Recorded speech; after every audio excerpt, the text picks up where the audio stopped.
Hi everyone, my name is Holden, also known as Keen Tester. Today we're going to be doing a part 1 video of things you didn't know you could do with Google Chrome.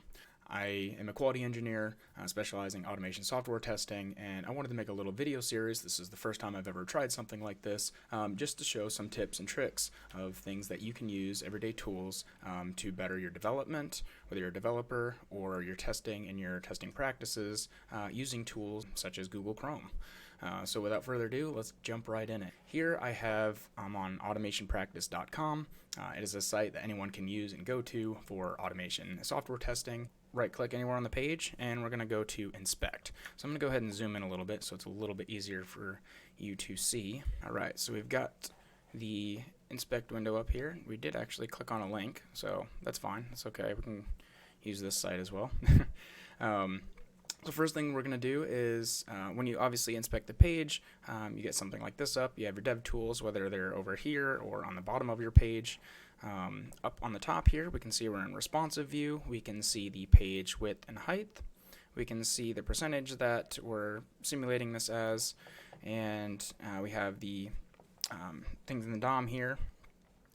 We have the properties, so if you hover over this down here, for example, you can see the height and width of the page there. We're going to go ahead and go in our console here, and on the very bottom here of my window there, we're going to do a window dot inner height. I'm going to go ahead and there it is, 1176, and this is like a nice way to check what you have the window set as. So say you find a bug or an issue with a certain screen size, this is how you can verify that and be able to steps to replicate it. That was inner height, so let's do inner width. Window.inner width is another way. You can see the width of the page, and we can see and verify that it matches these numbers here that are at the top. Obviously, if you size these down and we were to do that one again, it's now 330 there. So anyway, this is a way that you can test the page responsiveness. We can see it's in hamburger menu there. And then here in more of a desktop view, it is not. We can go into like a tablet size view and we can see how it responds. We can also simulate devices here. So we can also go to, say, iPad, and this will be the iPad view. Also the iPad Pro. And of course, there's mobile simulations here as well. So the iPhone X, and there's that hamburger menu again, and different devices that you choose to test. You can also rotate it. So you can rotate devices here with this button here, which is kind of nice. So you can rotate to see the devices in a landscape style.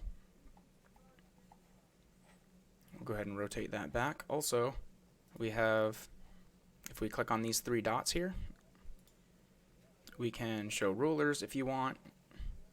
So a lot of different tools that you may not have seen. You can even capture a screenshot. You can show media queries, and this one's nice. So you can actually see, let's go ahead and hide the rulers here. And you can see the different points on the page. So only screen and max width of 480 there, and when the different transitions are for the different views. So let's go ahead and go back to a desktop style view. So I'm actually going to go back to responsiveness, and let's get an image here. Let's use this one here.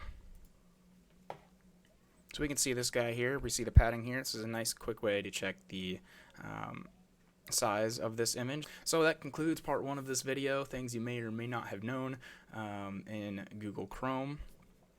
Wanted to just cover a little bit of that, and hopefully that helps you in your testing, whether you're developing a web application or you're testing a web application and you want to do a quick check.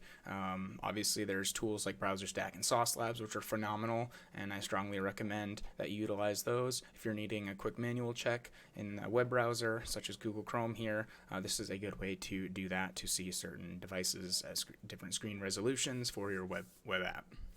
So thank you for watching.